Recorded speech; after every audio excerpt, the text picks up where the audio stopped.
Test for unsaturation और remember इनके detail lecture में लिंक्स डिस्क्रिप्शन में दे दूंगा, वहाँ से फिर आप डिटेल में जो मैकेनिज्म इन्वॉल्व होता है वो सब कुछ दे सकते हो। यहाँ पे जस्ट एक ओवरव्यू है सारे टेस्ट का जो ऑर्गेनिक केमिस्ट्री में हम इस्तेमाल करते हैं। तो टेस्ट फॉर अनसेचुरेशन, तो अनसेचुरेशन मीन्स कि आया उस कंपाउंड में कार्बन कार्बन डबल बॉन्ड मौजूद है कि नहीं है, या फिर कार्बन कार्बन ट्रिपल बॉन्ड मौजूद है या नहीं है, तो ये अनसेचुरेशन कहलाता है। इसके लिए दो टेस्ट इस्तेमाल होते हैं। एक हम अब पढ़ेंगे, that is bromine water test, that is bromine water test. और दूसरा जो है that is Baeyer's test, Baeyer's test. Bromine water है तो इसमें ब्रोमीन वाटर जो है एक रिएजेंट हमने तैयार करना होगा, दैट इज़ कि हमने ब्रोमीन लेना होगा, उसको वाटर में या कार्बन टेट्राक्लोराइड में इस्तेमाल कर सकते हैं, तो ये रिएजेंट बनेगा, तो ये रिएजेंट कहलाएगा ब्रोमीन वाटर। और इसका जो अपना कलर होगा तो वो रेड ब्राउन या ब्राउन कलर का होगा, दैट इज़ ब्राउन कलर। अब अगर हम इसको एक ऐसे कंपाउंड में डालें जिसमें इसका जो ब्राउन कलर है वो डिसअपियर हो जाता है, यानी कलरलेस हो जाएगा, कलरलेस, तो मीन्स कि दिस कंपाउंड इज़ अनसेचुरेटेड। और अगर हमने इसको एक कंपाउंड के साथ रिएक्ट किया और इसने कलर में कोई चेंज नहीं लाया, नो चेंज इन कलर, वहीं ब्राउन कलर हमें दिखाई दे रहा है, तो मीन्स कि the compound is saturated. Colourless तो अनसेचुरेटेड कंपाउंड, और ब्राउन कलर ही रहा, कोई कलर चेंज नहीं आ रहा, so means that compound is saturated.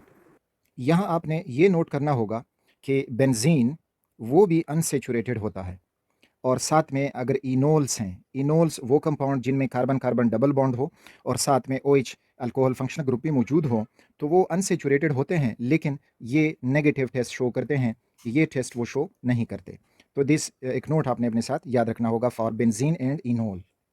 अगला अनसेचुरेशन टेस्ट जो है दैट इज़ बायर्स टेस्ट। तो first of all buyers reagent, buyers reagent में आपने अल्कलाइन, अल्कलाइन मीन के किसी बेस में डिज़ॉल्व हुआ हो, और अल्कलाइन KMnO4 पोटाशियम पर मैंगनेट, और इसका क्या होना कि ये कोल्ड होगा और डाइल्यूट होगा, ये सोल्यूशन आपने बनाना है। This solution is known as Baeyer test, sorry Baeyer's reagent.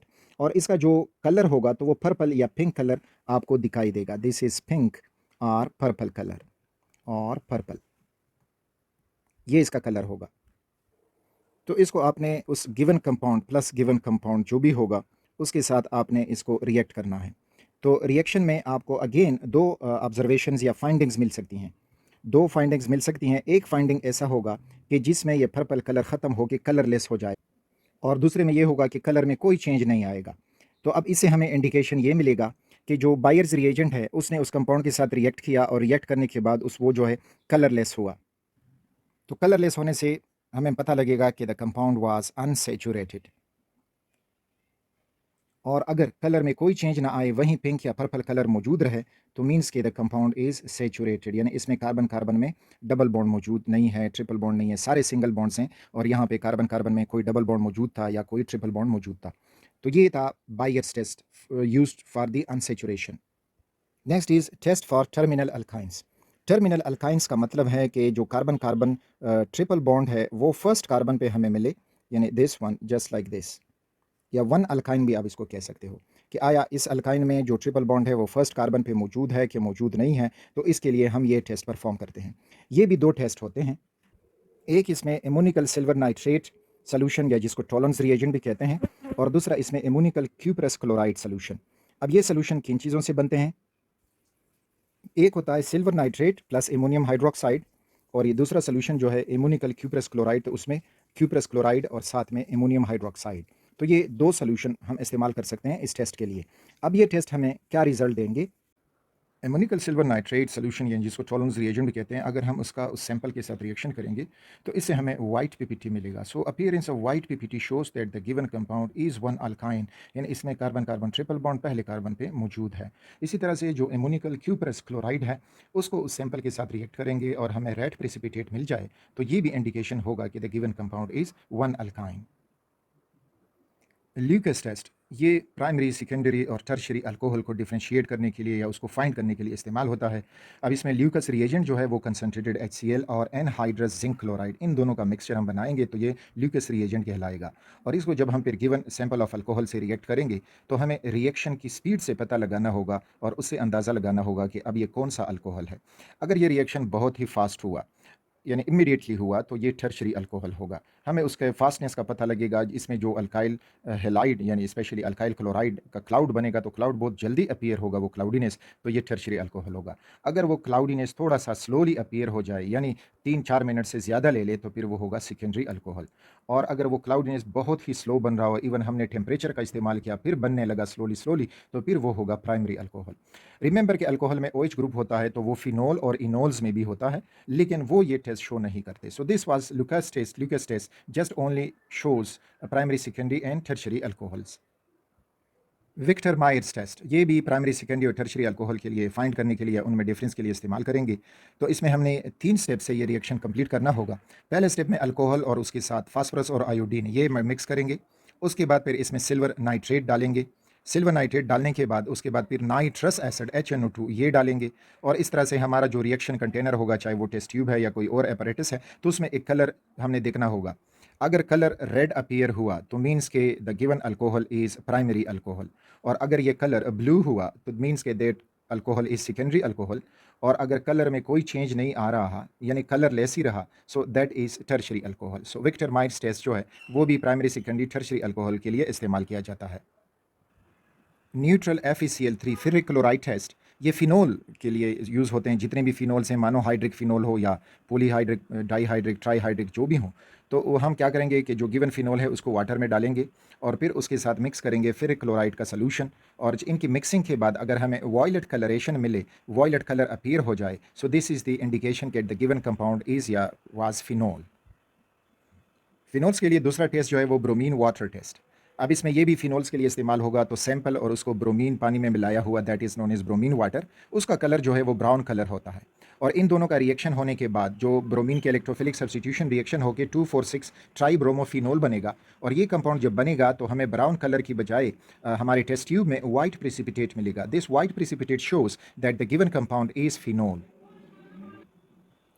2,4-DNPH test. अच्छा, 2,4 मीन्स 2,4-डाइनाइट्रोफिनाइल हाइड्राजीन। इस कंपाउंड के साथ जो हमने किसी ऑर्गेनिक कंपाउंड का टेस्ट करना होगा तो इसको 2,4-DNPH टेस्ट कहते हैं। और ये कार्बोनिल कंपाउंड्स को इंडिकेट करने के लिए हम इस्तेमाल करते हैं, स्पेशली अल्डिहाइड एंड कीटोन्स। अच्छा, और इस जो 2,4-डाइनाइट्रोफिनाइल हाइड्राजीन है इसको ब्रैडीज रिएजेंट भी कहते हैं। इसके प्रोसीजर में हमने ये करना होगा कि जो सैंपल है उसको हम डाइनाइट्रोफिनाइल हाइड्राजीन के साथ रिएक्ट करेंगे, और रिएक्ट करने के बाद जो हमें हाइड्राजोन मिलेगा प्रोडक्ट, तो उसका ऑरेंज या येलो क्रिस्टल बन जाएंगे। तो ये ऑरेंज या येलो क्रिस्टल अपीयरेंस इंडिकेट करेगा कि the given compound is a carbonyl compound. Carbonyl compound में कार्बन डबल बॉन्ड O ये ग्रुप मौजूद हो तो ये कार्बोनिल कंपाउंड होता है। अब कार्बोनिल कंपाउंड्स में अल्डिहाइड भी आते हैं जिसमें कार्बन डबल बॉन्ड O और इधर पे H मौजूद है। कीटोन्स भी आते हैं जिसमें कार्बोनिल ग्रुप के दोनों साइड पे कार्बन कार्बन अटैच होंगे। लेकिन जो कार्बोनिल कंपाउंड कार्बोक्सिलिक एसिड और उसके डेरिवेटिव्स हैं, तो कार्बोक्सिलिक एसिड और उसके जितने भी डेरिवेटिव्स हैं वो ये टेस्ट शो नहीं करते। So this test is only used for the aldehyde and ketones carbonyl compounds. Tollens reagent या सिल्वर मिरर टेस्ट भी ये कहलाता है, और ये अल्डिहाइड को फाइंड करने के लिए, यानी अब दोनों कंपाउंड अल्डिहाइड भी है, कीटोन भी है, लेकिन अब इसमें हमें मालूम करना होगा कि अल्डिहाइड इसमें कौन सा होगा, तो फिर टॉलन्स रिएजेंट हम इसके लिए इस्तेमाल करेंगे। टॉलन्स रिएजेंट हम बनाते हैं सिल्वर नाइट्रेट और अमोनियम हाइड्रोक्साइड, इनका मिक्सचर हमें एक कम्प्लेक्स बना के देगा, और वो कम्प्लेक्स बनाने के बाद हम सैंपल लेंगे, टॉलन्स रिएजेंट के साथ उसका रिएक्शन करेंगे, और रिएक्शन होने के बाद जो हमारा रिएक्शन कंटेनर होगा, टेस्ट ट्यूब होगा या कोई दूसरा अपैरेटस होगा, तो उसमें सिल्वर मिरर अपीयर होगा, तो इस वजह से इसको सिल्वर मिरर टेस्ट कहते हैं। और जब ये सिल्वर मिरर यानी सिल्वर जो हमारा टेस्ट ट्यूब होगा उसके शीशे के साथ सिल्वर डिपॉजिट हो जाएगा, तो ये appearance of this silver mirror या दिस सिल्वर जो टेस्ट है, so that shows that the given compound is in aldehyde. लेकिन साथ में याद रखें कि कार्बोक्सिलिक एसिड में ओनली फॉर्मिक एसिड जो है वो भी ये टेस्ट दे सकता है। Formic acid can also give this test. Fehling solution test ये भी अल्डिहाइड को फाइंड करने के लिए हम इस्तेमाल करेंगे। इसमें कॉपर +2 यानी कॉपर ऑक्सीडेशन स्टेट +2 में उसका कोई कंपाउंड, और उसकी वजह से कॉपर जब +2 होता है तो उसका कलर ब्लू होता है। तो कॉपर सल्फेट आप ले सकते हो, कॉपर हाइड्रोक्साइड ले सकते हो, साथ में सोडियम हाइड्रोक्साइड और टार्टारिक एसिड, इन तीनों का जो मिक्सचर बनेगा तो वो हो जाएगा फिलिंग सोल्यूशन। और जब हम इस सैंपल को फिलिंग सोल्यूशन के साथ रिएक्ट करेंगे तो इसका ब्लू कलर हीट करने के बाद रेड हो जाएगा या रेड प्रेसिपिटेट अपीयर होगा। So this shows that the given compound is in aldehyde. Benedict solution test for aldehydes. अब इसमें कॉपर सल्फेट, सोडियम हाइड्रोक्साइड और सिट्रिक एसिड, इससे पहले जो फिलिंग सोल्यूशन था उसमें टार्टरिक एसिड था, यहाँ पे जस्ट सिट्रिक एसिड है, बाकी सब कुछ वही अपीयरेंस या ऑब्जर्वेशन होगी। ये सोल्यूशन भी ब्लू कलर का होगा और जब सिंपल इसके साथ रिएक्ट करेंगे तो रेड प्रेसिपिटेट अपीयर होगा और ये इंडिकेशन होगी कि the given compound is an aldehyde. Schiff's reagent, अच्छा शिफ्स रिएजेंट 3 कंपाउंड्स का मिक्सचर होता है, एक है पेरा रोसानिलीन और इसका अपना मेजेंटा कलर होता है। Magenta mixture of blue and pink colour, बस इस तरह से आप ले सकते हो मेजेंटा कलर। HCl और H2SO3 सल्फ्यूरस एसिड, इन तीनों का जब हम ये मिक्सचर बनाते हैं तो इसका ये मेजेंटा कलर ख़त्म हो जाता है और ये कलरलेस होता है और जब इस मिक्सचर को अब कहा जाता है शिफ्स रिएजेंट। शिफ्स रिएजेंट जब हम किसी सैंपल के साथ रिएक्ट करवाएंगे कलरलेस, तो रिएक्शन होने के बाद इसका जो मेजेंटा कलर है वो अपीयर हो जाएगा। अब जब मेजेंटा कलर अपीयर होगा और जल्दी अपीयर हो जाएगा तो वो एलिफेटिक एल्डिहाइड्स होंगे, यानी हमें इंडिकेट करेगा कि the given compound is aliphatic aldehyde. Ketone के साथ भी ये अपीयर होता है मेजेंटा कलर, लेकिन वेरी स्लोली, बहुत वेरी। तो ज़्यादातर इसी टेस्ट को हम एलिफेटिक एल्डिहाइड की इंडिकेशन के लिए इस्तेमाल करेंगे, जबकि एरोमेटिक एल्डिहाइड और कीटोन ये रिएक्शन नहीं देते, they give no Schiff's reagent test. Sodium bisulphite test, sodium bisulphite simple है, इसका सोल्यूशन जो है हम उस गिवन कंपाउंड के साथ रिएक्ट करेंगे और रिएक्शन होने के बाद क्रिस्टलाइन प्रोडक्ट बन जाएगा। तो ये क्रिस्टलाइन प्रोडक्ट इंडिकेट करेगा कि the given compound is aldehyde या कीटोन, यानी दोनों ये इंडिकेट करेगा। फर्दर फिर उनमें डिफरेंशिएशन करनी होगी, लेकिन एल्डिहाइड और कीटोन दोनों जो हैं वो sodium bisulphite test positive show करते हैं। Iodoform test, the most popular test जो ज़्यादा पूछा जाता है। आयोडोफॉर्म टेस्ट के लिए रिएजेंट हमने सॉलिड आयोडीन और सोडियम हाइड्रोक्साइड इनका इस्तेमाल करना होगा। जो गिवन सैंपल दिया जाएगा तो उसके साथ आयोडीन और सोडियम हाइड्रोक्साइड रिएक्ट करेंगे और रिएक्शन होने के बाद एक येलो पीपीटी यानी आयोडोफॉर्म का प्रेसिपिटेट मिलेगा। एक होता है क्लोरोफॉर्म और ये है आयोडोफॉर्म CHI3। अच्छा, अब ये हमें क्या शो करता है? तो remember, alpha methylated ketones, aldehydes and alcohol, तो वो ये रिएक्शन देते हैं। अल्फा मिथाइलेटेड कीटोन, तो alpha methylated ketone, look at this is carbon double bond of functional group, जो अल्फा कार्बन कहलाता है फंक्शनल ग्रुप वाला, और इसके साथ इधर मिथाइल ग्रुप अटैच हो, बाकी जितना भी चेंज जैसा भी हो नो प्रॉब्लम, तो ये जो हैं शो करेंगे आयोडोफॉर्म टेस्ट। दूसरा, अब अल्डिहाइड्स, तो अल्डिहाइड में ओनली एसिटल्डिहाइड ये रिएक्शन शो करेगा, क्योंकि एसिटल्डिहाइड में भी आपको मिलेगा अल्फा मिथाइलेटेड कार्बोनिल कंपाउंड।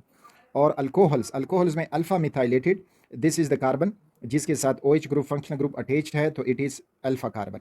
अब इस अल्फा कार्बन के साथ मिथाइल अटैच्ड हो तो ये अल्कोहल, बाकी इधर इसके बॉन्डिंग पूरी करें कार्बन की, तो ये अल्कोहल शो करेगा जो आयोडोफॉर्म टेस्ट है। तो इसमें सिंपलेस्ट जो है वो इथाइल अल्कोहल CH3CH2OH, ये जो है आयोडोफॉर्म टेस्ट शो करेगा। बाकी जितने भी सेकेंडरी अल्कोहल होंगे, लेकिन वो सेकेंडरी अल्कोहल जिसमें अल्फा मिथाइलेटेड कार्बन मौजूद हो, तो वो सारे ये टेस्ट शो करेंगे। So this is the test for alpha methylated ketone, aldehydes and alcohols.